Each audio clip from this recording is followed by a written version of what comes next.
per year. Now that happens to match the present rate of growth of the population of the United States. We are not at zero population growth. Right now the number of Americans is increasing by more than 3 million people every year. No member of the City Council said Boulder should grow less rapidly than the United States is growing. Now the highest answer any council member gave was 5% per year.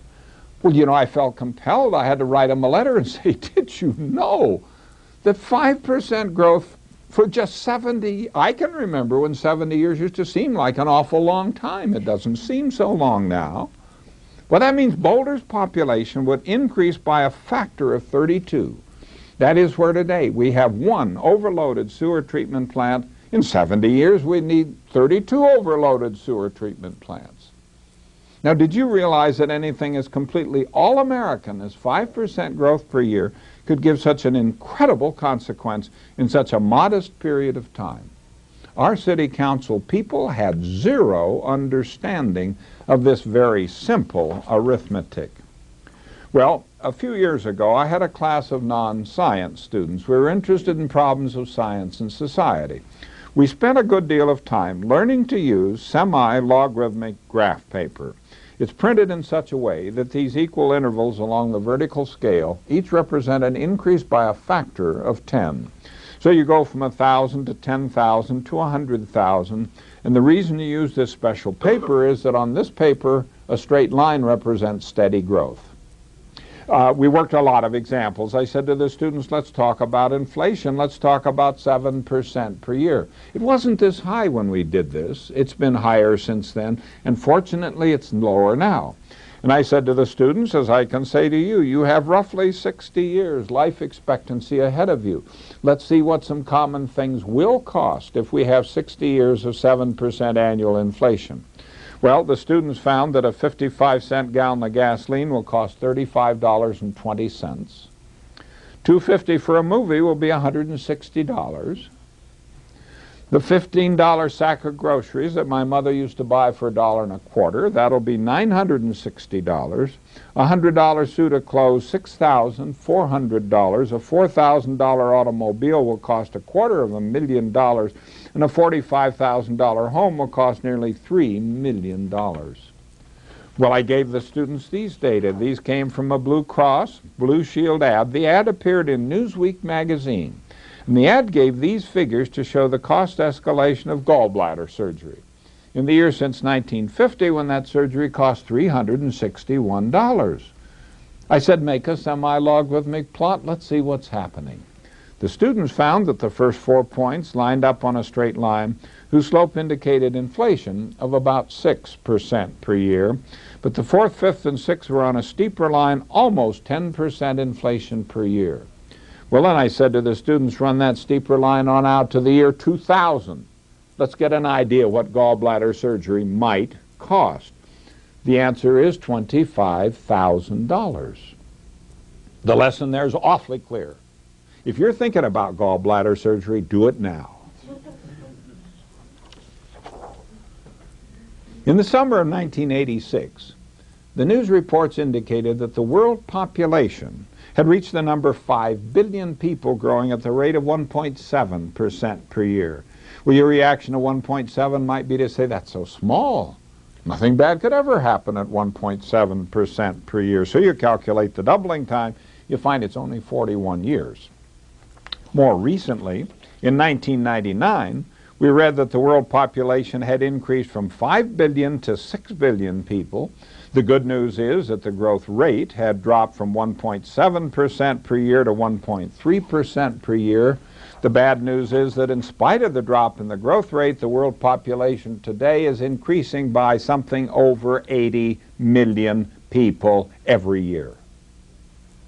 Now, if this modest current 1.3% per year could continue, the world population would grow to a density of 1 person per square meter on the dry land surface of the earth in just 780 years, and the mass of people would equal the mass of the earth in just 2,400 years. Now, we can smile at those. We know they couldn't happen. This one makes for a cute cartoon. The caption says, "Excuse me, sir, but I am prepared to make you a rather attractive offer for your square." Now, there's a very profound lesson in that cartoon. The lesson is that zero population growth is going to happen. Now, we can debate whether we like zero population growth or don't like it. It's going to happen, whether we debate it or not, whether we like it or not. It's absolutely certain people could not live at that density on the dry land surface of the earth. Therefore, today's high birth rates will drop. Today's low death rates will rise till they have exactly the same numerical value. That will certainly be in a time short compared to 780 years. So maybe you're wondering what sort of options are available if we wanted to address the problem. In the left-hand column, I've listed some of those things that we should encourage if we want to raise the rate of growth of population and in so doing make the problem worse. Just look at the list. Everything in the list is as sacred as motherhood. There's immigration, medicine, public health, sanitation. These are all devoted to the humane goals of lowering the death rate. And that's very important to me if it's my death they're lowering. But then I have to realize that anything that just lowers the death rate makes the population problem worse. There's peace, law and order. Scientific agriculture has lowered the death rate due to famine. That just makes the population problem worse. The 55-mile-an-hour speed limit saved thousands of lives. That makes the population problem worse. Clean air makes it worse. Now, in this column are some of the things we should encourage if we want to lower the rate of growth of population and in so doing help solve the population problem. Well, there's abstention, contraception, abortion, small families, stop immigration, disease, war, murder, famine, accidents. Now, smoking clearly raises the death rate. Now, that helps solve the problem. Well, remember our conclusion from the cartoon of 1 person per square meter. We concluded that zero population growth is going to happen. Let's state that conclusion in other terms and say it's obvious nature is going to choose from the right-hand list, and we don't have to do anything except be prepared to live with whatever nature chooses from that right-hand list. Or we can exercise the one option that's open to us, and that option is to choose first from the right-hand list. We've got to find something here we can go out and campaign for.